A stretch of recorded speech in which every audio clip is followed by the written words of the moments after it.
ஆமென். வேற யாரும் இல்லையா? ஓகே. கர்த்தர் நல்லவர். கிருபை என்று பொழுது புதிய நாளை காண செய்திருக்கிறார். புதிய மாதத்தின் முதல் நாளிலே கூடி நம்மை கூட்டி சேர்த்த ஆண்டவர் நல்லவராகவே இருக்கிறார். அவருடைய செயல்கள், அவருடைய கிரியல் எல்லாம் ஆச்சரியமாக எப்பொழுதும் நாம் பாடி துதித்தது போல அவருடைய சட்டை நிலையில் இருக்கிற நமக்கு நாம் பயப்பட வேண்டிய அவசியமே இல்லை. நமக்கு எதிராக என்னதான் சத்துரு என்னதான் திட்டம் பண்ணினாலும் நமக்காக யுத்தம் செய்கிற கர்த்தர் ஒருவர் நம்மோடு கூடவே இருக்கிறார். சில நேரங்களில் அதை காண்பிக்கும்படி தேவன் சில கிரியை நமக்கு முன்பாய் நடப்பிப்பது உண்டு. அதை கண்டு நாம் பயப்படுவதற்கு அல்ல, அவர் இன்னுமாய் பிட்டிலிருந்து சேர்ந்து கொள்வதற்காகவே. ஆகவே இந்த நாளிலும் அவருடைய வார்த்தை கூடாக வெளிப்படுத்தின விசேஷத்தில் இருந்து நாங்கள் அவருடைய வார்த்தையை பார்க்க போகிறோம். நமக்கு பந்தியாளர் இருக்கிறபடியினால் அதிக நேரம் எடுக்காதபடிக்கு வெளி 2:5 வசனத்தை வாசிங்க. 334வது பக்கம் புதிய ஏற்பாட்டிலே.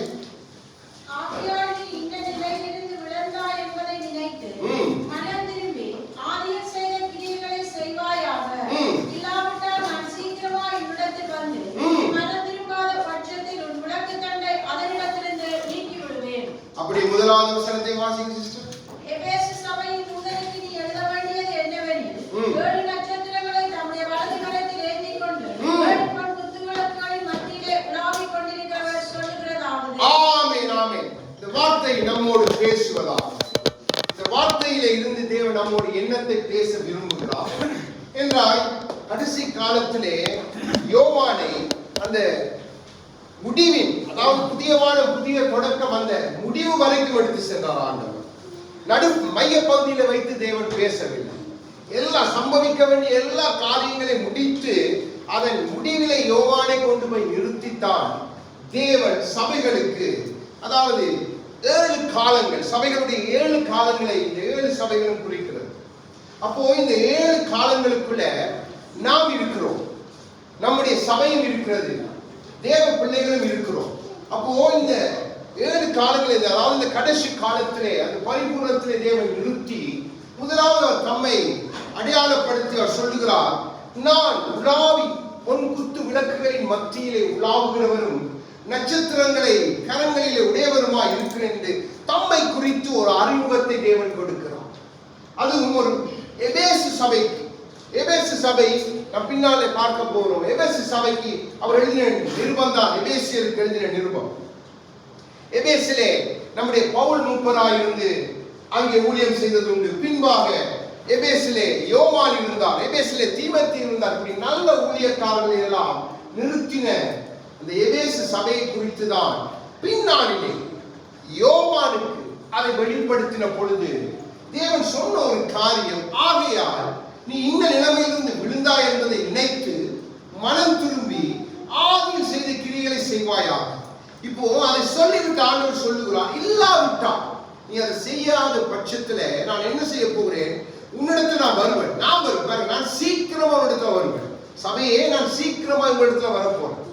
அப்போ நான் வரும்பொழுது நான் செய்ய போகிற ஒரு காரியம் என்ன, நீங்க மனம் திரும்பாத பட்சத்துல உங்களுடைய விளக்கு தண்டை, அப்போ விளக்கு தண்டை நீக்குவேன் என்று சொல்லுகிறார். அப்போ விளக்கு தண்டை என்றால் என்ன? அந்த விளக்கு தண்டை நீக்கிறதுனால் நமக்கு வரப்போகிற தூரமான காரியங்கள் தான் என்ன? என்ன சபை அதை புரிந்து கொள்ள. இன்னைக்கு அநேக சபைகளிலே அந்த விளக்கு தண்டை நீக்கப்பட்டு ஆயிற்று. அதை கூட சபையின் மூப்பர்கள் புரிந்து கொள்ள முடியாததுதான் பரிதாபம். ஆகவேதான் தேவன் எப்பொழுதும் நீங்க பாருங்க, ஆவியானவர் முதலாவது உணர்த்துகிறது சபையின் தூதனுக்கு, சபைக்கு தான் ஏற்படுத்துகிற மனிதனுக்கு தான் தேவன் சபைக்குரியதை பேசுவார். எல்லாருடையும் தனித்தனி காரியங்களை பேசுவார். அது உங்களோடு அவர் இடைப்பட்டு பேசுகிறார். ஆனா சபை கண்டு வரும்போது நாம் எல்லாரும் அவருடைய சபை, அவருடைய சரீரமாகிய சபை. அப்போ நமக்கு ஒரு காரியத்தை கர்த்தர் கற்றுக் கொடுக்கணும் என்று சொன்னார். ஆவியாருடைய திட்டம் அதுதான், பிதாவாகிய தேவனுடைய திட்டம் அதுதான், கர்த்தராகிய இயேசு கிறிஸ்துவின் திட்டம் அதுதான். அப்போ தூதனாக தேவன் எவர்களையெல்லாம் பாவிக்கிறார்களோ, பாவித்து தன்னுடைய வார்த்தையை சொல்லித்தர விரும்ப அவர்கள் ஊடாக தேவன் பேசுவார். அவர்களுக்கு தான் சில ரகசியங்களை தேவனால் வெளிப்படுத்த முடியும். ஏன்னா அவர்கள் அந்த நிலைக்கென்று அழைக்கப்பட்டது. இப்போ பாடல் வகுப்பில் இருக்கிற பிள்ளைக்கு நீங்க போய் 10ஆம் வகுப்பு பாடத்தை சொன்னா புரியாது. அது அந்த பிள்ளையுடைய நிலை அப்படி. ஆனா தேவன் ஒரு மனிதனை அழைத்து உருவாக்கி அதற்கென்று அவர் நிறுத்தும் பொழுது அந்த பாத்திரத்தை தேவன் அப்படியாய் பயன்படுத்துகிறார். அப்போ இங்கே விளக்கு தண்டு என்றால் என்ன, அதைத்தான் பார்க்க போகிறோம். முக்கியமாய் அந்த காரியத்தை நாம் விளங்கி கொண்டால்தான் இதுல இருக்கிற பாதகமான சிலபாவும் இந்த சூழ்நிலைக்குள்ள போயிடக்கூடாது. இதை நமக்கு எச்சரிப்பாய் தேவன் பேசுகிறார். ஏன்னா இதன் முக்கியத்துவம் நாம் புரிந்து கொள்வது. நாம் அழகாய் பாடி துதிக்கிறோம். இதை பார்க்கும் பொழுது நமக்கு தெரிகிறது அவர் பொன் குத்து விளக்கு தம்மை அவர் அழகாய் வெளிப்படுத்துகிறார். பொன் குத்து விளக்குகளை மத்தியிலே உலாவுகிற பரிசு.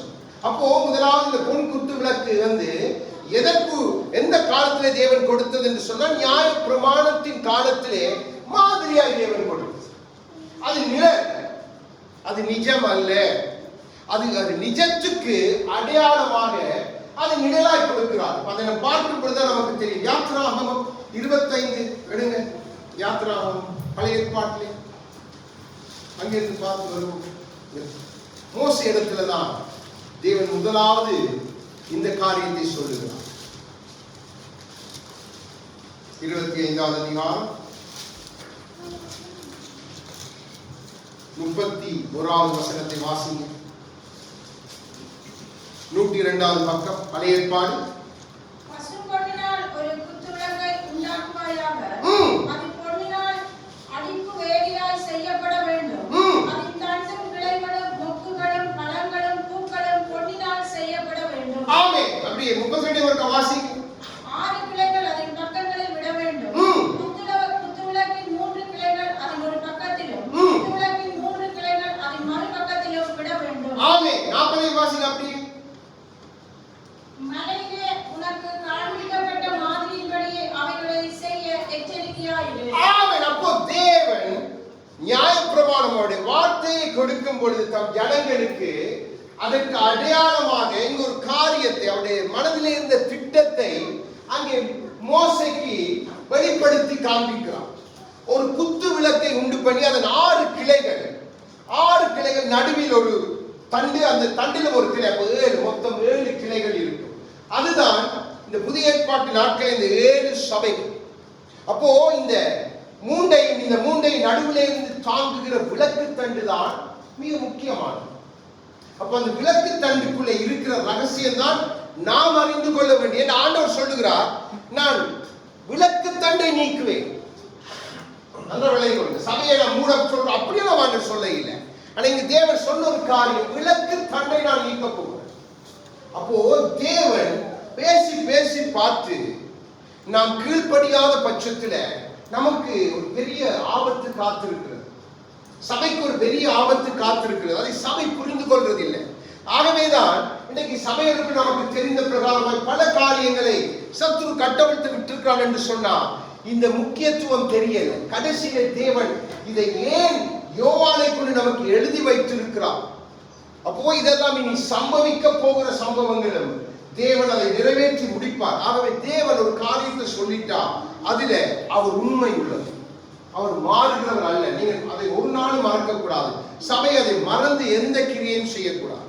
அப்போ இங்கே ஆண்டவர் சொல்லுகிறார், பசும்பொன் எதை அடையாளப்படுத்துகிறது, பொன் எதை அடையாளப்படுத்துகிறது, நாம் அதை முதல்ல தெரிந்து கொள்ள. அப்ப அதை தெரிந்து கொண்டால்தான் நாம் அதன் ஆழத்தை புரிந்து கொள்ள முடியும்.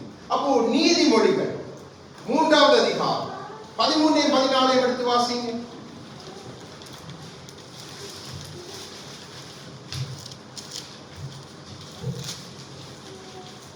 ஞானத்தை கண்டடைகிற மனுஷன், ஹalleluya, புத்தியை சம்பாதிக்கிற மனுஷனும் பாக்கியவான். அதின் வர்த்தகம் வெள்ளி, வர்த்தகத்திலும் அதன் ஆதாயம் பசும் பொன்னிலும் உத்தமமானது. ஆமென், ஆமென். நீங்க ஆண்டவர் இங்கே சாலமோன் ஒரு காரியத்தை எழுதி வைக்கிறார். என்ன சொல்லுகிறார்? ஞானத்தை கண்டடைகிற மனுஷனும் புத்தியை சம்பாதிக்கிற மனுஷனும் பாக்கியவான்கள். அதன் வர்த்தகம் வெள்ளி, வர்த்தகத்திலும் அதன் ஆதாயம் பசும் பொன்னிலும் உத்தமமானது.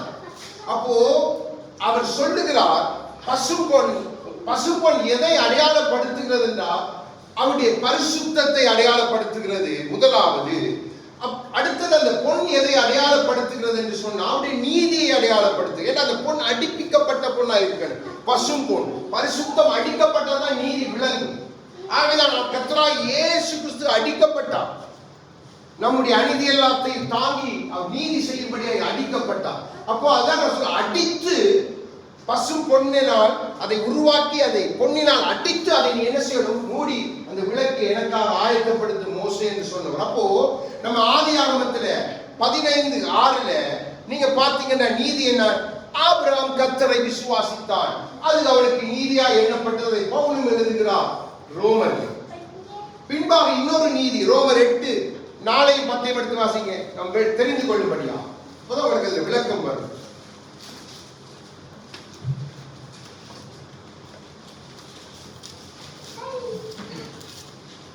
நாளை 10 வாசிங்க.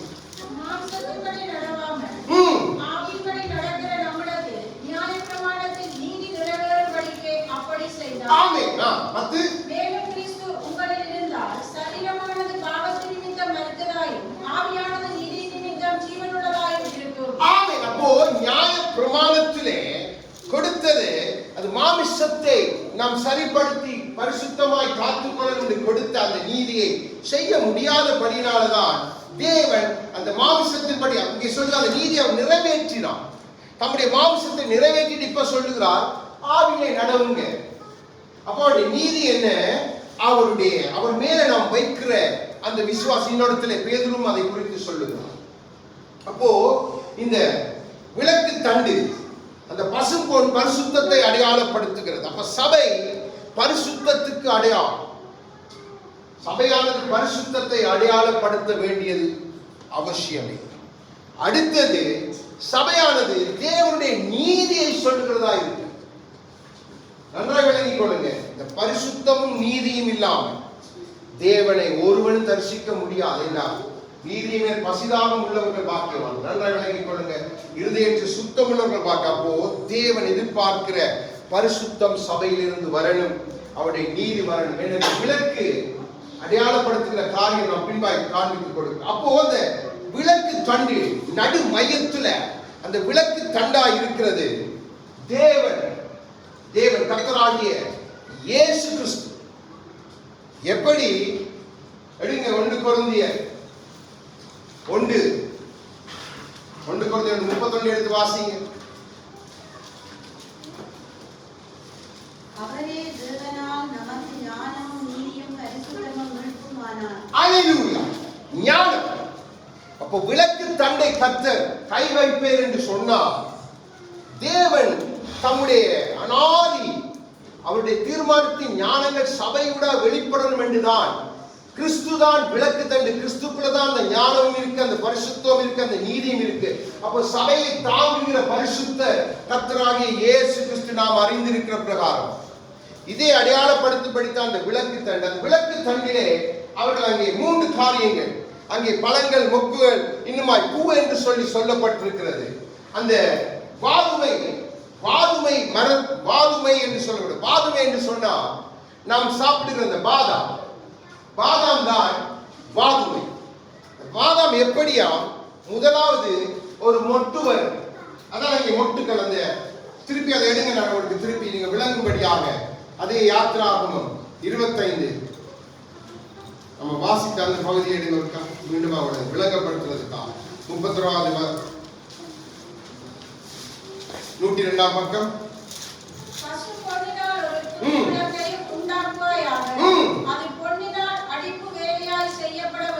நீதியா?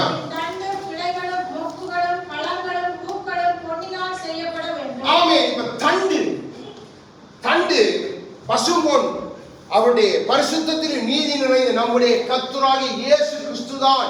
அதைத்தான் அவர் சொல்லுகிறார், குத்து விளக்கின் மத்தியிலே தண்டாக இருக்கிறவர் அவர்.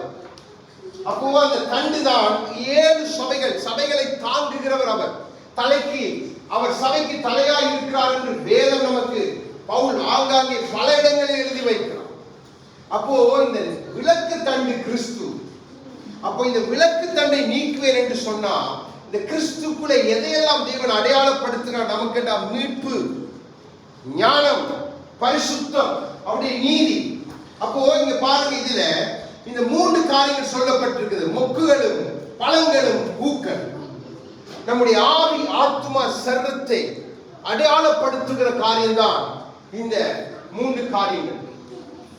மொக்கு நாங்கள் ஆரம்பத்திலே கத்தெடுத்துல வரும்பொழுது அப்படித்தான். நம்முடைய ஆவிக்குரிய ஆரம்பம் அதைத்தான் ரோமரை அழகாய் ஆண்டவர் அந்த நியாயப்பிரமாணத்தை நீதியை நிறைவேற்றி நம்மை அவருடைய ரட்சிப்புக்குள் அழைத்த பொழுது அது ஆரம்ப நிலை, அவங்களுடைய ஆரம்ப நிலையை குறிக்கிறது.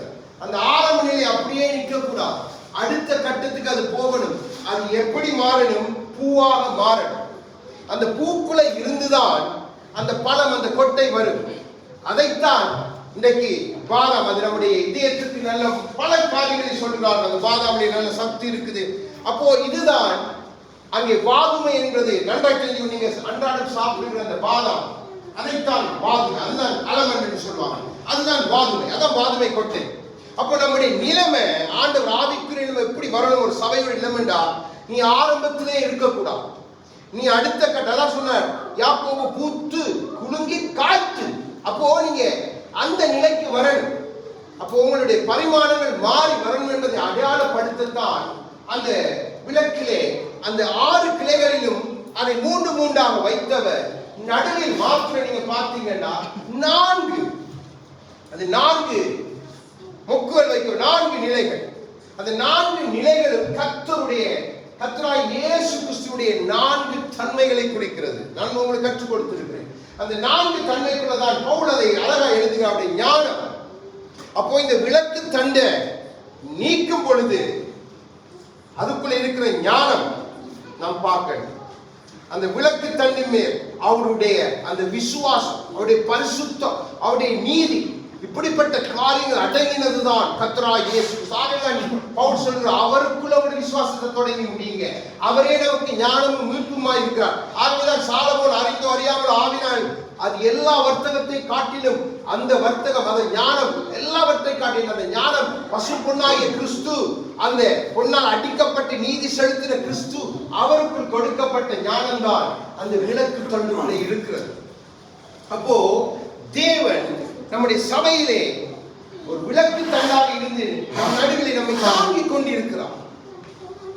எப்படி தாங்குகிறார்? தம்முடைய ஞானத்தினால் தாங்குகிறார், தம்முடைய பரிசுத்தத்தினால் தாங்குகிறார், தம்முடைய நீதியினால் நம்மை தாங்குகிறார், அவர் மேல் வைக்கும் விசுவாசத்தினால் நம்மை தாங்குகிறார். ஆகவேதான் அங்கே சங்கீதம் 45 நமக்கு தெரிந்தது. ஆனாலும் அதிலே தேவன் அவருடைய மனவாட்டி எப்படி எதிர்பார்க்கிறார் என்பதை சங்கீதக்காரன் அழகாய் எழுதி வைத்திருக்கிறார். நாம் இந்த சங்கீதத்தை தியானித்திருக்கிறோம் முன்பு. 45 9 13 வாசிங்க. 45 698வது பக்கம் சங்கீதம் 45.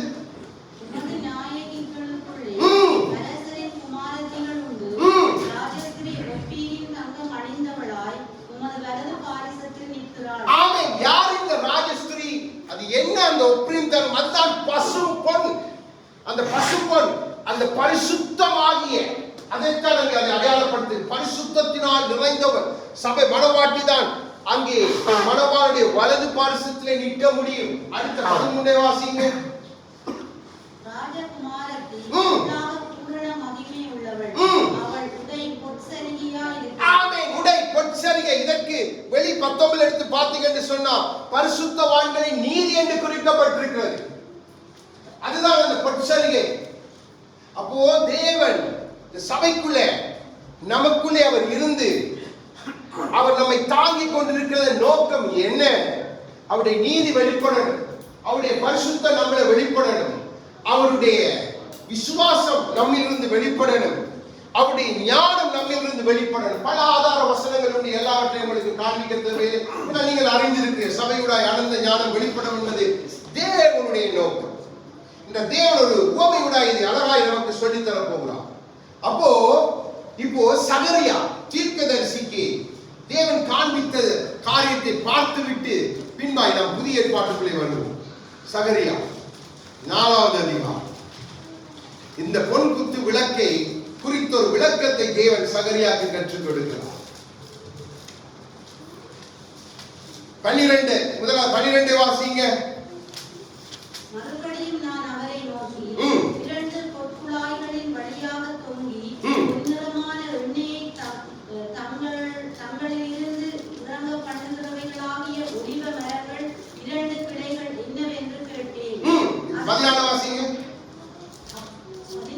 14 அதிலே 14 கடைசி வசனம். அப்பொழுது அவர் இவைகள் இரண்டும் சர்வலோகத்துக்கும் ஆண்டவராயிருக்கிறவரின் சமூகத்தில் நிற்கிற அபிஷேகம் பெற்றவர்கள் என்றார். ஆமென். அப்போ இந்த பொட் விளக்கிலே இருந்து வருகிற அந்த எண்ணெய் அது அங்கே அபிஷேகம் பெற்றவர்களாக தேவ சமூகத்திலே நிற்கிறவர்களாக அதான் அவருடைய பந்தியை சுற்றிலும் நாம் ஒலிவமர கன்றுகள் என்று சங்கீதக்காரன் எழுதி வைத்திருக்கிறோம்.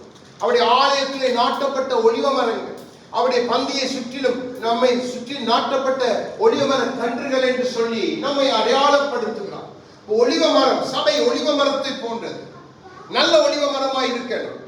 ஆகவேதான் தேவன் சபைக்குள்ளே தம்முடைய பரிசுத்தத்தை அதிகமாய் விரும்புகிறார், அவருடைய நீதியை அதிகமாய் எதிர்பார்க்கிறார், அவர் மேல விசுவாசத்தை அதிகமாய் எதிர்பார்க்கிறார். அப்போ இந்த காரியங்கள் இன்னைக்கு சபைகளுக்குள்ள குறைவுபட்டு இருக்குது, நமக்குள்ள அது குறைபட்டு போயிட்டு என்று சொன்னா அடுத்த கட்டம் நமக்கு டேஞ்சர். என்ன பாருங்க, நான் ஒரு கூட்டத்தை உங்களுக்கு காட்டி கொடுக்க போறேன். தேவனை சொன்னது நமக்கு தெரிந்தாலும் கொஞ்சம் வித்தியாசமாய் பார்க்க போகிறோம். பாருங்க, இந்த அபிஷேகம் என்னது நமக்கு தெரியணும். அபிஷேகத்தின் ஆதாரம் பல கோணங்களை கற்றிருந்தாலும் இங்கே சொல்லப்பட்டது மிக முக்கியமான ஒரு அபிஷேகம். என்ன? இது நம்மை அவருடைய அந்த சர்வலோகத்து ஆண்டவராய் இருக்கிற சமூகத்தில் நிற்க பண்ணுகிற அந்த அபிஷேகம். அந்த விளக்கு தண்டுக்குள்ள இருக்கிற பெரிய ரகசியமே அதுதான். அதுதான் உங்களை எல்லா விதத்திலும் நடத்தும். அந்த காரியத்தை நீங்க விட்டுட்டீங்க என்று சொன்னா நீங்க எல்லாத்திலையும் குறைபட்டு போயிடுவீங்க. அப்போ இது நமக்கு முக்கியம். நம் எல்லாருடைய நோக்கம் என்ன? கர்த்தரோடு நாம் அவரோடு பங்கடையணும், நம்முடைய சமூகத்தில் நாம் காணப்படணும், நம்முடைய பிள்ளைகள், நம்முடைய குடும்பம் எல்லாம் காணும். இதுக்காகத்தான் சபைகள் ஓடுகிறது. ஆனா ஓடுகிற சபைகளை பார்த்து தேவன் சொல்லுகிறார், நிப்பாட்டு.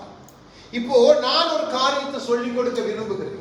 அதை நீ முதல்ல சரிப்படுத்தி முதல் எபேசு சபைக்கு அவர் எழுதும் பொழுது எழுதுகிறார். பாருங்க தேவன் எப்படி தொடங்குகிறார் என்று சொல்லி. என்ன தேவனுடைய எதிர்பார்ப்பை நாம் புரிந்து கொள்ளணும். தேவன் எதையுமே ஆரம்பத்திலே சரிப்படுத்த விரும்புகிறார். தேவன் எதையுமே ஆதியிலே இருந்து அழகாக நேர்த்தியாக வளைய விரும்புகிறார். ஆகவேதான் எரேமியாவுக்கு அங்கே கொண்டு போய் காண்பிக்கிறார் குயவன் எப்படி வளைகிறான். அது சரியான திருப்பி அதை மீண்டுமாய் வளைய விரும்புகிறார். அப்ப அப்படித்தான் அந்த சபையை அவர் சரிப்படுத்தணும். இல்லைன்னு சொல்ல நம்ம எல்லாரும் கூட்டமாய் கைவிடப்படும், கூட்டமாய் ஏமாந்து போவோம். நாம் என்ன நினைச்சிட்டு இருப்போம்? நாங்க இங்க விளக்கு தண்டு நம்முடைய கரத்துல விளக்கு தண்டு நம்மை தாங்கி கொண்டிருக்க நாம போவோம். ஆனா நாம் கைவிடப்பட்டு போவோம். அது பரிதாபம். இப்ப ஆகதான் இங்கே அங்கே காட்டுல பாருங்க, இந்த 2 பொற்குழாய் வழியாய் தொங்கி பொன்னிறமான எண்ணெய் தங்களில் எண்ணெயை தங்களிலிருந்து இறங்க பண்ணுகிறதாகிய ஒளியம். அப்போ நாம் சபை அவருடைய அபிஷேகத்தை வெளிப்படுத்துகிறவர்கள். அந்த அபிஷேகமாக சொல்லுகிற இந்த காரியம் சபையிலே வெளிப்பட வேண்டும், தேவ பிள்ளைகளுக்கு வெளிப்பட வேண்டும். அதை அவரே கடிந்து கொள்ளுகிறார். மத்தேயு எடுங்க, மத்தேயு 25ஆம் அதிகாரம்.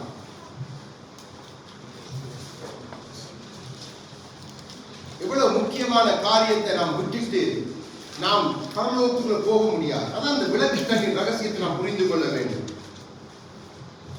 1 - 4 வரைக்கும் உள்ள வார்த்தைகளை வாசிங்க. 38ஆம் பக்கம் புதிய ஏற்பாடு. அப்பொழுது பரலோக ராஜ்யம் தங்கள் தீவட்டிகளை பிடித்துக் கொண்டு மணவாளனுக்கு எதிர்கொண்டு போக புறப்பட்ட 10 கன்னிகைகளுக்கு ஒப்பாயிருக்கும். அவர்களில் 5 பேர் புத்தியுள்ளவர்களும் 5 பேர் புத்தி இல்லாதவர்களுமாய் இருந்தார்கள். புத்தி இல்லாதவர்கள் தங்கள் தீவட்டிகளை எடுத்துக்கொண்டு போனார்கள், கூட கொண்டு போகவில்லை. புத்தியுள்ளவர்கள் தங்கள் தீவட்டிகளோடு கூட தங்கள் பாத்திரங்களில் எண்ணெயையும் கொண்டு போனார்கள். ஆண்டவர் இங்கே அழகாய் நமக்கு அழகாய் வாசிக்கும் பொழுது நாம் புரிந்து கொள்ளலாம். அங்கே புத்தி உள்ளவர்கள் புத்தி இல்லாதவர்கள் என்று தேவனே காண்பித்து விட்டு சொல்லுகிறார். ஒரு கூட்டம் தீவட்டியோடு தான் போறாங்க, தீவட்டியை கொண்டு போறாங்க.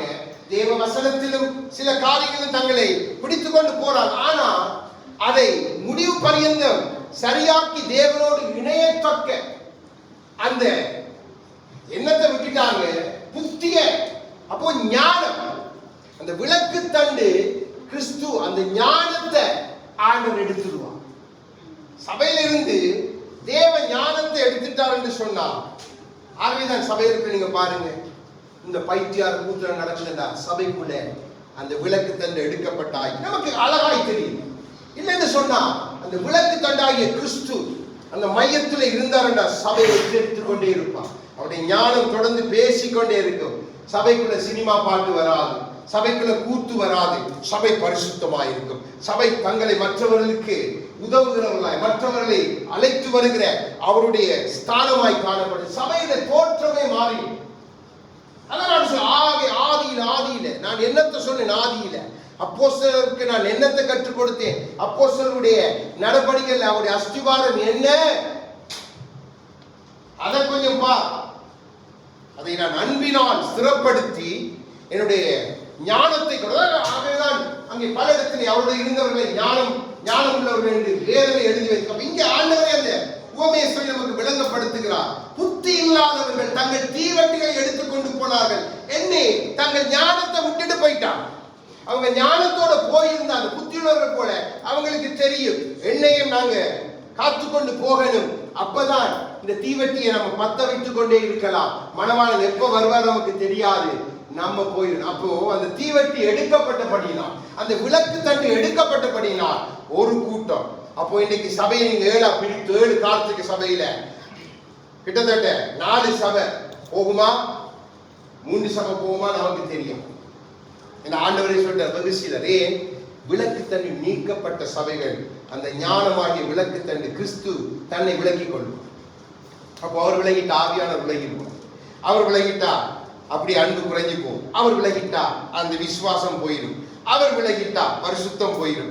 அவர் விலகிட்டா நீதி போயிடும். இன்னைக்கு நாம் இதை கண்கூடாய் பார்க்கிறோமா இல்லையா? அப்போ எவ்வளவு பரிதாபமான நிலையில சபைகள் இருக்குது. அப்ப இந்த சபையில பார்த்து நம்ம என்ன சொல்றது? பாருங்க, இந்த எபேசு சபை அப்போஸ்தலர் 20வது அதிகாரம் எடுங்க. இந்த எபேசு சபைக்கு பவுல் ஒரு எச்சரிப்பை கொடுக்கிறார். தேவன் நம்மை எச்சரிக்கிறார். நீங்க எல்லாரும் எச்சரிப்பா இருக்க பாருங்க. பவுலை கொண்டு தேவன் பேசுகிற காரியத்தை பாருங்க. 30 32 வரைக்கும் உள்ள வார்த்தைகளை வாசிங்க. 193வது பக்கம்.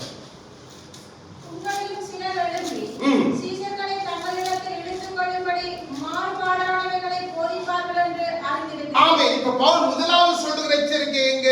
வெளியில இருந்து சொல்லுகிறாரா? விளக்கு தண்டு அந்த ஞானத்தை எடுக்கணும் என்றா உள்ளுக்குள்ள இருந்தே சாத்தான் என்ன செய்வான்? ஆக்களை கிளப்புவான். கிளப்பி மாறுபாடான காரியங்கள் போதிக்க படிக்கணும். மாறுபாடான காரியங்கள், வேதத்துக்கு புறம்பான அதை தண்ணிக்கு போதித்து பாருங்க.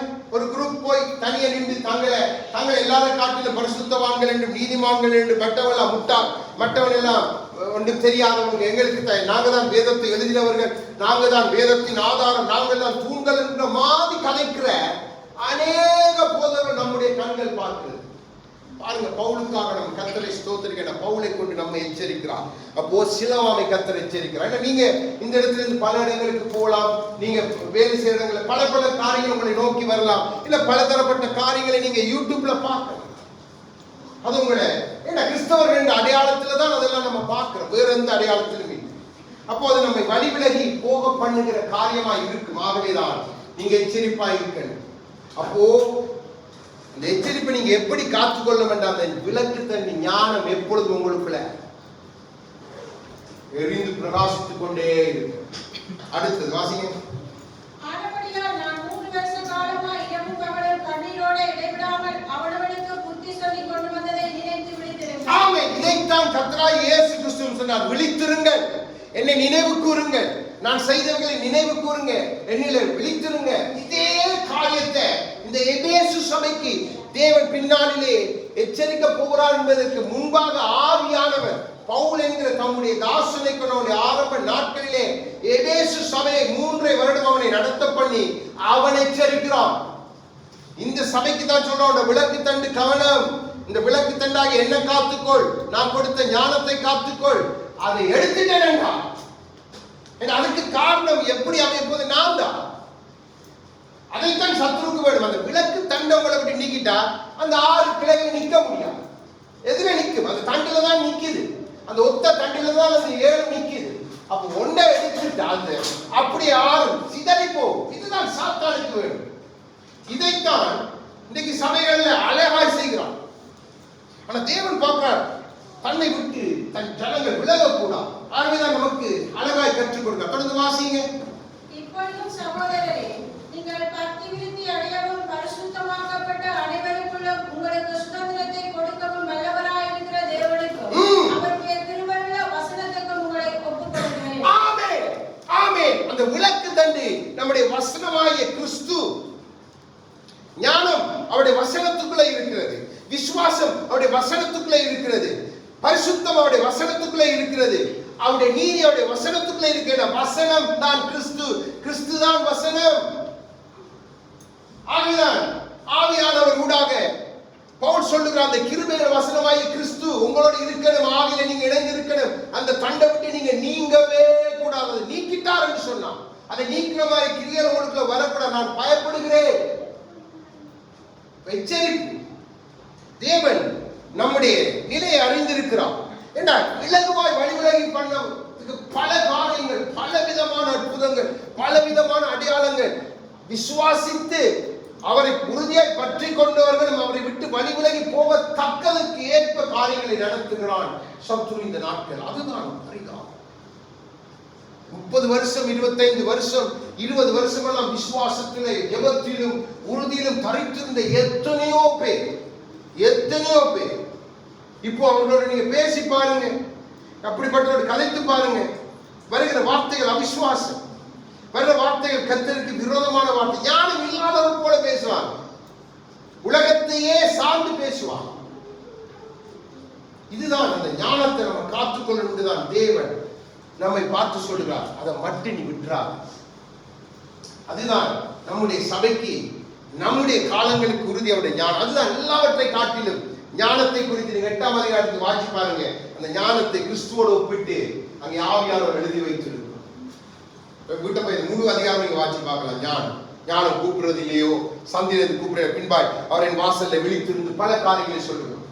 என்னை மட்டும் விட்டுறாதீங்க, அப்படி இருக்க தன் ஆத்துமாவை சேதப்படுத்துறாங்க. அப்போ நான் ஆதியில பிதாவோடு இருந்து அந்த அழகாக அந்த சங்கீதம், அந்த நீதிமொழிகள் எழுதப்பட்டிருக்கு. நீங்க பின்பாய் வீட்டை போய் அதை வாசித்து பாருங்க. இப்போ இங்கே அவர் சொல்லுகிறார், என்னென்ன காரியங்களை பவுல் அங்கே சொல்லுகிறார் என்றால், முதலாவது அங்கே பரிசுத்தத்தை குறித்து சொல்லுகிறார், அவருடைய நீதியை குறித்து சொல்லுகிறார், அவருடைய விசுவாசத்தை விட்டுறாதீங்க என்று சொல்லுகிறார், அன்புல நிலைத்திருங்க என்று சொல்லுகிறார். அப்படியே அவருடைய ஞானமாகி வசனத்தில் நீங்க எல்லாரும் கட்டப்படணும் என்றுதான் நான் ஒப்புக் கொடுக்கிறேன். ஒரு நல்ல கர்த்தருக்கு பயப்படுகிற ஊழியனுடைய ஒரே நோக்கம், ஒரே சிந்தை, தன்னால நடத்தப்படுகிற ஆடுகள், தன்னை நம்பி கர்த்தர் கொடுத்த ஆடுகள் அந்த காரியத்துக்குள்ள எப்பவும் இருக்கணும். அந்த விளக்கு தண்டுக்குள்ளதான் அத்தனை காரியத்துக்குள்ளும் அந்த சபை இருக்கணும் என்றுதான் நல்ல ஒரு கண்காணி விரும்புவான். அதுதான் தேவனுடைய திட்டம். ஆகவேதான் அங்கே தூதனுக்கு தேவன் பேசி நம்மை எச்சரிக்கும். அப்போ இந்த காரியம் நமக்கு எச்சரிப்பு. அந்த தண்டை நாம் ஒரு நாளும் நீங்க விட்டுடவே கூடாது. அந்த 7 பொன் குத்து விளக்கின் மத்தியில் உலாவிக் கொண்டிருக்கிற, நம்மை தாங்கி கொண்டிருக்கிற நம்முடைய பரிசுத்தர் எப்பொழுதும் துதிக்கி பார்த்து, எல்லா கணத்துக்கும் பாத்திரம். அவர் இல்லாமல் நானும் இல்லை, நீங்களும் இல்லை. அப்போ இந்த சபையும் இல்லை. இந்த இடத்துல சிலவாம் என்ற ஒரு சபையே இருக்க முடியாது. கர்த்தருடைய கிருபையினால் இருக்கு. ஆகவேதான் சில வசனங்கள் நீதிமொழிகள் 6:23 எடுங்க.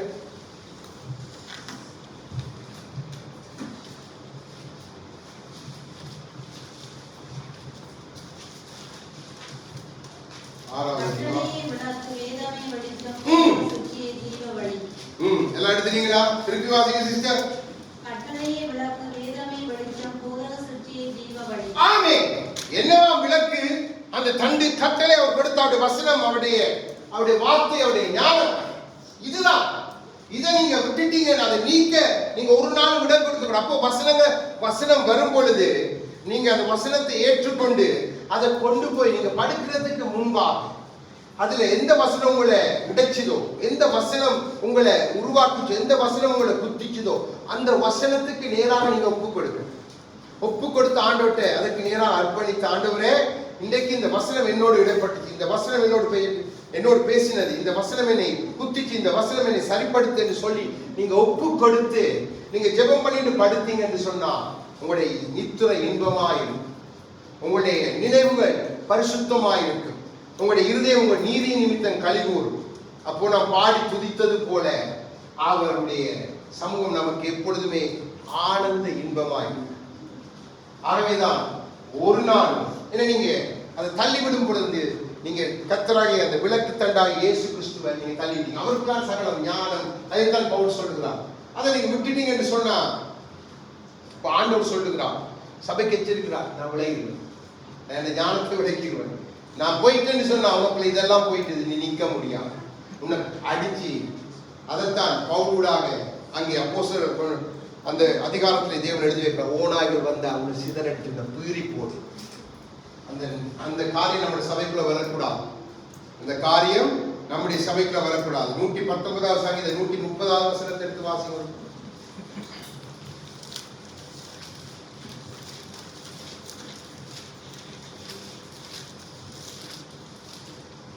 எழுநூற்றி 49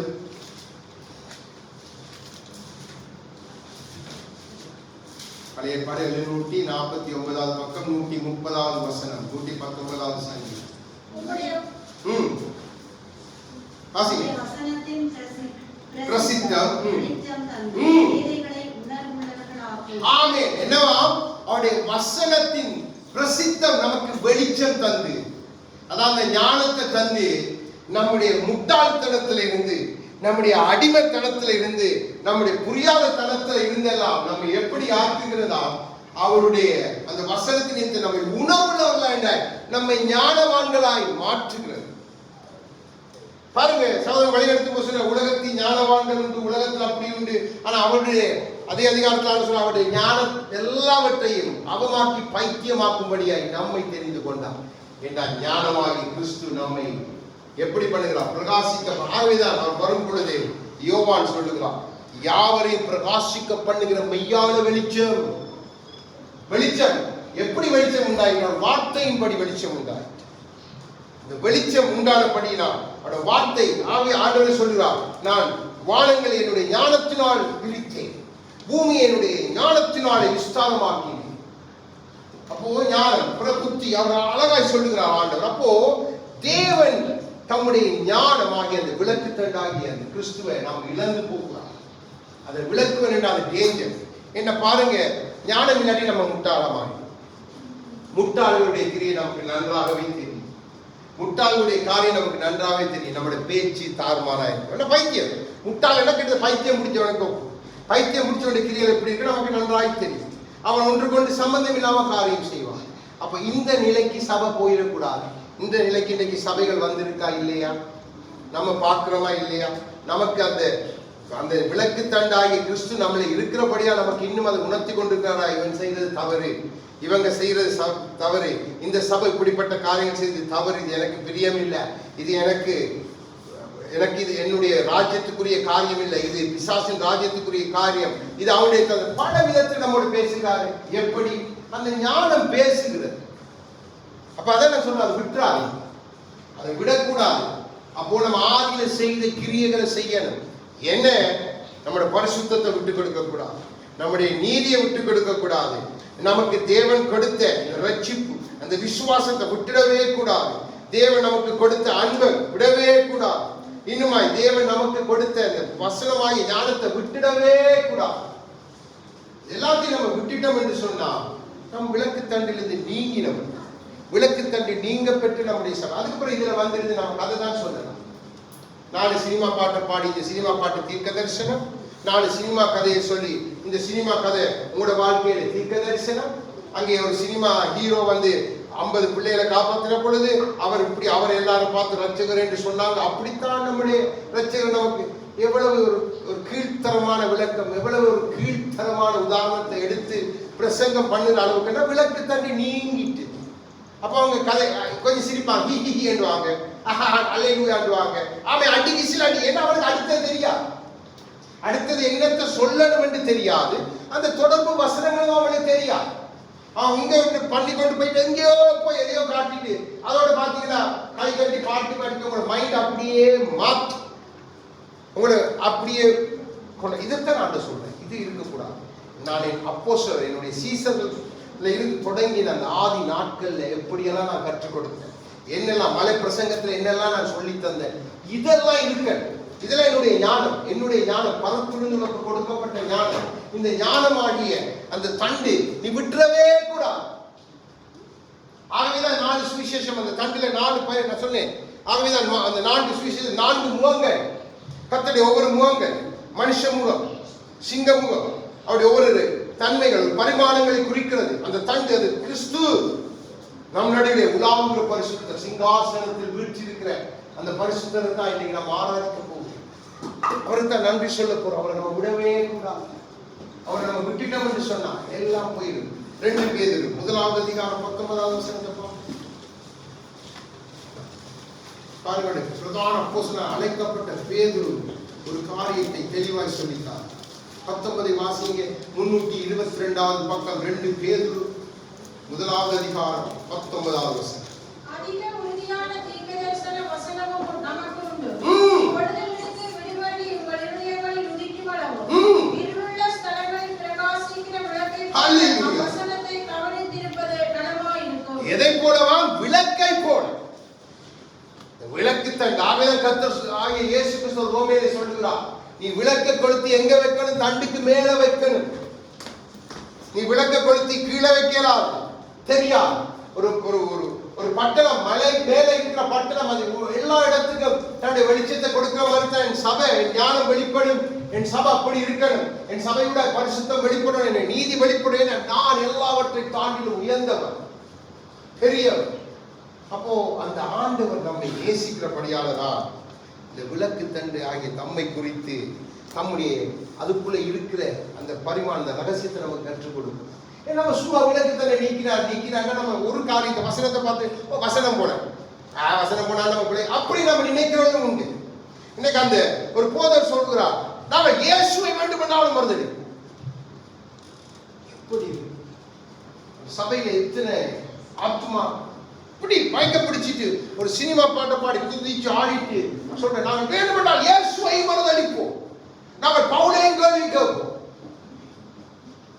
பாத்தீங்களா?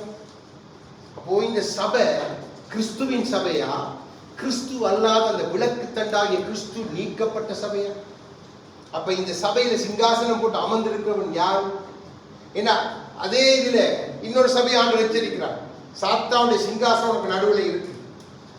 அப்ப அதுக்கு அர்த்தம் நான் இல்லை, நீ அவனுக்கு தான் சிங்காசனம் போட்டு வச்சிருக்கான், நாம் சிங்காசனம் போட்டு வச்சிருக்கிறோம். அப்படி நாமத்தில் கூடி என்பது நம் ராஜா நடுவில். ஆகவேதான் அந்த சிங்காசனத்துக்கு முன்னாடி பணிந்து கொள்கிறோம். அதை எதையும் நம்ம அவருக்கு இதயத்துல இருந்து நன்றி கூறும் விதமாக நம்ம விக்கிர வழிபாடு செய்ய தேவனை மகிமைப்படுத்தும்படியாக நம்ம தாழ்த்துறது அந்த காரியத்தை செய்யறோம். அவ்வளவுதான். நாங்க வேற எதையும் இல்லை, நாங்கள் வசனத்தை தான் அதில் போட்டுருக்கோம். அதுக்கு முன்பாக எங்களை தாழ்த்துக்கிறோம் என்றுதான் நம்ம இப்பொழுது அதுக்கு முன்பாக தாழ்த்திட்டு ஆராதனையை தொடங்குறோம். அப்போ நம்ம ஒரு நாளும் இந்த காரியத்தை மறக்கக்கூடாது. இப்போ திருப்பி அதே வழியில 2ஆம் அதிகாரம் எடுங்க.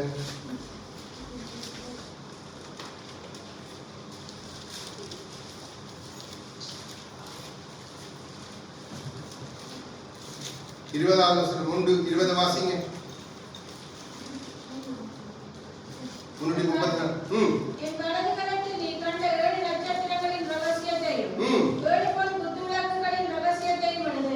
அந்த 7 நட்சத்திரங்களும் 7 சபைகளின் தூதர்கள். ஹல்லேலூயா. கண்ட 7 குத்துவிளக்குகளும் 7 சபைகளா? ஆமென். தேவனே நமக்கு அழகாக விளங்கப்படுத்துகிறார்.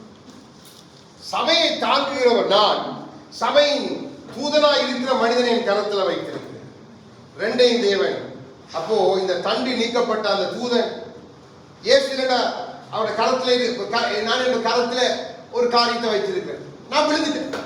அப்ப இந்த கை போட அதே நடக்கும், தூதனும் விழுந்துருவான். ஆகவேதான் ஆண்டவர் தூதன் இந்த எச்சரிக்கிறார், நீ இந்த விளக்கு தண்டை காத்துக்கொள்ளும், அந்த ஞானத்தை காத்துக்கொள்ளணும். அந்த ஞானம் என்னுடைய மக்களுக்கு போய் கிடைக்கணும். ஆகவேதான் தம்மை அவர் அடுத்தது அங்கு 7 பொன் குத்து விளக்கின் மக்கள் உலாவிக் கொண்டிருக்கிறவராய் காண்பித்து யோவானுக்கு அதை முதலாவது சபை, முதலாவது அந்த 7 காலங்களில் இருக்கிற முதலாவது சபையா எபேசு சபைக்கு அவர் சொல்லி போட்டு அவர் சொல்லுகிறார், உன்னிடத்தில் நான் வந்து நீ மனம் திரும்பாத பத்தி இவ்வளவு சத்தியத்தையும் நீங்க கேட்டு, இவ்வளவு வார்த்தைகளை நீங்க கேட்டு இன்றைக்கு அவரோட ஐக்கியப்பட வந்திருக்க நாம் அவரோடு இணைந்திருக்காங்க.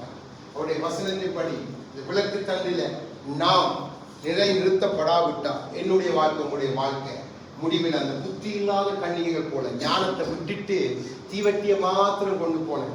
அந்த ஞானம் என்கிற அபிஷேகம் இல்லாம போனவர்களை போல. ஏன்னா அந்த அபிஷேகம் தான் அவருடைய சமூகத்தில் இருக்கிற 2 ஒளிவ மரங்கள். அப்போ அந்த ஞானம் நம்மை விட்டு ஒரு நாளும் நீங்க கூடாது. அப்போ ஞானம் அவருடைய கட்டளை, அவருடைய வார்த்தை, அதுக்குள்ளதான் நமக்கு எல்லாமே வைத்து. அந்த வார்த்தையை நாம் பார்த்தோம்னா இயேசு, வார்த்தை தான் இயேசு, இயேசுக்குள்ளதான் அவருடைய ஆவியானவர், அவரை தந்தது பிதா, மூவரும் அதுக்குள்ளேயே அடங்கி இருக்கிறோம். ஆகவேதான் எல்லா வேளையிலும் நம்ம அதைத்தான் நோக்கி பார்க்கணும். சிலவா மதத்தான் நோக்கி பார்க்க. நீங்க ஒரு யாரோட பேசுகிறனாலும் ஒரு காரியத்துல என்னன்னாலும் முதல்ல வார்த்தையை கொஞ்சம் நிதானிச்சு போட்டு இதை பேசலாமா இதை பேசக்கூடாது என்பதை நீங்க தான் முடிவெடுக்கணும். ஏன்னா நம்ம என்ன செய்யறோம், சில நேரத்திலே நம்மை அறியாமலே நம்ம இலகுவாய் சொல்லிட்டு போயிடுவோம். ஆனா அதுக்கு பின்பா இருக்கிற பாதிப்பு உங்களுக்கு தெரியவே. உங்களுடைய வாயிலிருந்து வார வார்த்தைகள் எல்லாம் கிருபை பொருந்தினதாய், மற்றவருடைய காயம் மாற்றக்கூடியதாய், மற்றவர்களை உருவாக்கக்கூடியதாய், எச்சரிக்கக்கூடியதாய், நீதிக்கு நேராய், பரிசுத்தத்துக்கு நேராய் நடத்தக்கூடியதாய் இருக்கு. அதுதான் கிறிஸ்துவுடைய வழி. அப்போ நம்ம அப்படி பேசுகிறோம் என்றால் நம்ம நிதானித்து பார்க்கணும். நம்மளோட விளக்கு தண்டை ஆடிக்கொண்டு இருக்கு. அப்போ அந்த விளக்கு தண்டை நான் என்ன திருப்பி கட்டிடுறேன். அப்போ அதுக்கு ஞானமான காரியம் என்ன, கிறிஸ்துக்குள்ள நமக்கு சொன்ன அத்தனையை நான் கை கொண்டு விட்டுறவே கூடாது. அப்போ அந்த பரிசுத்த தேவனை நமக்கு இத்தனை அழகாக பேசி நம்மை உருவாக்கி கொண்டிருக்கிற நம் கர்த்தராகிய இயேசு கிறிஸ்து. இந்த குத்து விளக்குல இன்னும் அநேக காரியங்கள் இருக்குது. நான் உங்களுக்காக அந்த விளக்கு தண்டுக்காகத்தான் இந்த மெசேஜ் உங்களுக்கு நான் கொண்டு வந்தேன். விளக்கு தண்டை நீங்க புரிஞ்சுக்கொள்ளுங்க. இந்த விளக்கு தண்டு இல்லாம அந்த குத்து விளக்கு ஒன்றுக்கும் உதவும். ஏன்னா அந்த குத்து விளக்கு ஒரே ஒரு தண்டுல தான் நிற்கும். அப்படித்தான் அது உருவாக்கப்பட்டது. நீங்க இன்டர்நெட்ல போய் அடிச்சு பாத்தீங்கன்னா தெரியும். அப்போ அந்த குத்து விளக்குல இன்னும் அநேக ரகசியங்களை கற்று வைத்தீங்கன்னா நான் உங்களுக்கு முக்கியமானவைகளை சொல்லிவிட்டேன், உங்களுக்கு அவசியமானவைகளை சொல்லிவிட்டேன். அது அந்த பசு பொண்ணு அவர் எதை அடையாளப்படுத்துகிறார், பொண்ணு எதை அடையாளப்படுத்துகிறார். அப்போ சபைக்குள்ள இருக்கிறவங்க எதை சொல்ற, பரிசுத்தம், பரிசுத்தமாக நீ பரிசுத்தமா, நீதி செய்கிற நீ. அந்த வசனத்தை எடுத்து வாசிங்க, பார்த்து முடிப்போம். இதுதான் தேவனுடைய விருப்பம். ஒரு நாள் நம்ம விட்டுறவே இல்லை. 22வது வாசிங்க, 11 22:11. அநியாயம் செய்கிறவன் இன்னும் அநியாயம் செய்யட்டும், அசுத்தமாய் இருக்கிறவன் இன்னும் அசுத்தமாய் இருக்கட்டும், நீதி உள்ளவன் இன்னும் நீதி செய்யட்டும், பரிசுத்தம் உள்ளவன் இன்னும் பரிசுத்தமாகட்டும். 12 இதோ சீக்கிரமாய் வருகிறேன். ஹல்லேலூயா. அவன் அவனுடைய கிரியைகளின்படி அவன் அவனுக்கு நான் அளிக்கும் பலன் என்னோடு கூட வருகிறது. 13 நான் அல்பாவும் ஒமேகாவும் ஆதியும் அந்தமும் முந்தினவரும் பிந்தினவருமாய். ஆமென், ஆமென், ஆமென். இந்த கர்த்தராகிய இயேசு கிறிஸ்து சொன்னா, உன்னிடத்திலே வருவேன், உன்னிடத்திலே நான் வருவேன். மகனே மகளே, சபையே, உங்களிடத்திலே நான் வருவேன். அப்போ நான் வரும் பொழுது நீங்க மனம் திரும்பாம இருந்துட்டீங்கடா, அந்த ஞானம் என்னை விலக்கிக் கொள்ள. அப்ப நான் என்னை விலக்கிட்டா, என்னை மறைத்துட்டா, நீங்க அடுத்ததாக அந்த புத்தி இல்லாத கன்னிகைகளை போல கதவு அடைக்கப்பட்டு என் நியாய தீர்ப்பிலிருந்து விழுந்து நரகத்துக்கு நேராக ஒப்புவிக்கப்பட்டவர்கள் மாறிடுவீங்க. அப்போ ஆண்டவர் சொல்ற, பரிசுத்தம் தான் உனக்குள்ள மேன்மையா இருக்கணும். சபையே, என் நீதி மேன்மையா இருக்கணும், என் மேல நீ விசுவாசமா இருக்கணும், என் மேலதான் நீ ஊண்டி நிற்கணும், என்னத்தான் பிடித்துக் கொள்ளணும், என்னோட தான் நீ நடக்கணும். இதுதான் அந்த விளக்கு தண்ணின் ரகசியம். விளக்கு தண்ணின் ரகசியம் அது அவர் தம்மை குறித்து வெளிப்படுத்துகிறார் சபைக்கு, முதல் சபைக்கு, அந்த காலங்களில் முதல் எபேசு சபைக்கு. ஆகவேதான் பவுலை கொண்டு ஆவியானவரை எச்சரிக்கிறார், கவனம், கிறிஸ்துவை விட்டுருவீங்க, அவருடைய வார்த்தையை விட்டுருவீங்க, வருவான் ஓனாய் போல உங்களை சிதறடிப்பான். ஆகவேதான் அந்த கிருபையின் வசனத்துக்கும், அந்த பரிசுத்தத்துக்கும், அந்த நீதிக்கும், அந்த அன்புக்கும், அந்த விசுவாசத்துக்கும் உங்களை நான் ஒப்பு கொடுக்கிறேன். நல்ல ஊழியக்காரன், கர்த்தருக்கு பயப்படுகிறவன், கர்த்தரை நேசிக்கிறவன், அவன் இப்படித்தான் பேசுவான். உங்களை ஆசீர்வதிப்பது அப்பாட சித்தம். நிச்சயமா உங்களை எல்லாரும் ஆசீர்வதித்தபடியால தான் நாம் இன்னும் ஜீவனோடு சகல ஆரோக்கியத்தோடு இருக்கிறோம். எதுவும் நம்ம சேதப்படுத்த. அப்போ அவர் நல்லவர். அவருடைய வார்த்தையை பிடித்துக் கொண்டு நீங்க யாவரும் ஒரு நாள் விழுந்து போக மாட்டீங்க. நீங்க அதுல எவ்வளவுக்கு உங்களை ஊண்ட கட்டுறீங்களோ, எவ்வளவுக்கு அந்த வார்த்தையை நீங்க பிடிச்சுக்கொண்டு எங்க போங்க, நீங்க இந்த உலகத்துல எந்த மூலைக்கு நீங்க போனாலும் அந்த வார்த்தை உங்களுக்குள்ள இருந்தா நீங்க ஒரு நாள் வழி விலகி போக மாட்டீங்க, ஒரு நாள் உங்களோட விசுவாசத்தை விட்டு கொடுக்க மாட்டீங்க, உங்களோட பரிசுத்தத்தை விட்டு கொடுக்க மாட்டீங்க, உங்களோட நீதியை விட்டு கொடுக்க மாட்டீங்க. கர்த்தருக்குள் அவருடைய அன்பில் நீங்க நிலைத்திருப்பீங்க.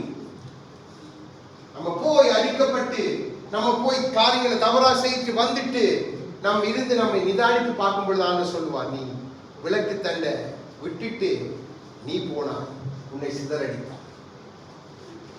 அப்போ விட்டுறவே கூடாது. அதுதான் அந்த விளக்கு, கிறிஸ்து என்கிற வேத வசனத்தின் வெளிச்சத்தினால் நாளை நீங்க நடக்கணும். எங்க போனாலும், எந்த இடத்துக்கு போனாலும், இந்த தேசத்தை நீங்க இன்னொரு தேசம் போகலாம், நீங்க வேற எங்கேயும் போகலாம். போகும்போது அதான் காலையில அவருடைய வேதத்துல நீங்க தியானமா இருக்கும் பொழுது விசேஷமா நீங்க பிள்ளைகளை ஒரு காரியத்தை நல்லா ஞாபகம் வச்சுக்கொள்ளுங்க. ஒரு ரகசியத்தை நான் சொல்லித்தான். 3 மணிலிருந்து 5 மணி அந்த டைம் மிக மிக மிகவும் ஒரு விலையேற பெற்ற டைம். நமக்கு எழுப்புறது கஷ்டமே, எல்லாரும் வேலைக்கு போறது. 3 மணிக்கு அம்மாள் எழும்ப முடியும். ஆனால் அந்த 4 மணி டைமை நீங்க குறிச்சுக்கொள்ளுங்க. எல்லாம் உங்களால் எழும்ப முடியும். கொஞ்சம் நேரத்தோட படுங்க, அவ்வளவுதான். 4 மணிலிருந்து 5 மணி அது ஒரு விசேஷித்த நேரம். என்னடா தேவன் உங்களோட அழகாக பேசுகிறத நீங்க தெளிவாய் கேட்கக்கூடிய ஒன்றுதான்.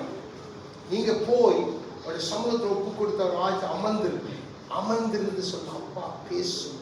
நான் கேட்க எல்லாத்தையும் விட்டுறேன். அப்பா என்னுடைய கவலைகள், என் பாரங்கள், என்னுடைய ஏக்கங்கள், என்னுடைய எல்லாம் வச்சுட்டேன். அப்பா மகன் உறவுக்குள்ள வந்து நிற்கிறேன். அப்பா பேசுங்க, மகன் கேட்டு பாருங்க. ஆவியானவர் நம்மளோட பேசுகிற காரியங்கள், இந்த காலை நேரத்தில் அவர் கொடுக்கிற வெளிப்பாடுகள், காலை நேரத்தில் தேவன் கொடுக்கிற காரியங்கள் மிக ஆச்சரியம். 3லிருந்து 5 அந்த டைம் ஒரு விசேஷித்த டைம் நமக்கு. அதுதான் அதிகாலையில் கர்த்தராகிய இயேசு கிறிஸ்து பாருங்க, அதிகாலையில் 3 மணி 3 அவர் எழும்பி போனார் பிதாவோடு. அதுதான் பிதாவோடு உறவாடுங்க நேரம், கர்த்தரோடு உறவாடு நல்ல நேரம், இயேசுவோடு. என்ன நீங்க பின்னேரம் எல்லாம் முடிச்சுட்டு வரீங்க, டயர்ட் வந்து பின்னேரம் வீட்டில் இருந்தா நித்திரதும் கொஞ்ச நேரம் தூங்க முடியாது, பசிக்கும். அப்போ உங்களால் அவர் சத்தத்தை கேட்க முடியும்.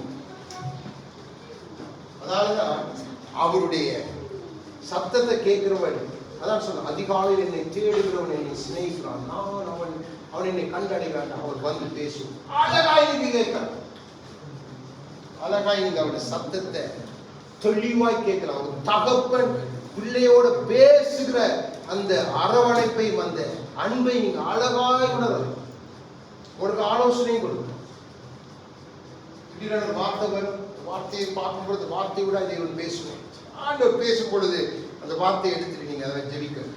அப்போ இதுதான் தேவனோட அந்த விளக்கு தன்னை உங்களை விட்டு நீங்காம இருக்கிற நீங்க செய்ய வேண்டிய காரியம். நம்ம இன்னைக்கு நம்ம எல்லாம் பிஸி, நம்ம டெலிஃபோன்ல பிஸி, நம்ம வேலையில பிஸி, நம்ம குடும்பத்து காரியங்கள பிஸி. ஆண்டவர் சொன்ன இந்த பிஸி எல்லாத்துலேயும் நீங்க என்ன தேடணும். ஆண்டவர் சொன்ன நாமத்தினித்து நீ வேலை விடுறியோ அதெல்லாம் நீ பெற்றுக்கொள்வா, மீட்டுக்கொள்வா, ஒன்றை நீ இழக்க போறது இல்லை. அப்போ சபை தன்னை நிலைமையை உணர்ந்து சரியாக முதலாவது அந்த காரியத்தில் சரியா நாட்டப்பட்டாதான் அந்த விளக்கு தண்ணில தன்னை அப்படியே வைத்துட்டா யாரும் அசைக்க முடியாது. அப்போ நீங்க ஆதியில செய்த அந்த கிரியைகளை நீங்க செய்வீங்க என்றா அதிலே அவர் சொல்கிறார். அந்த கிரியல் பாருங்க எப்படி இருந்தீங்க என்று அவரே சொல்கிறார். அதை பார்த்து முடிப்போம். 2வது வசனத்தை வாசிங்க. 2ஆம் அதிகாரம்.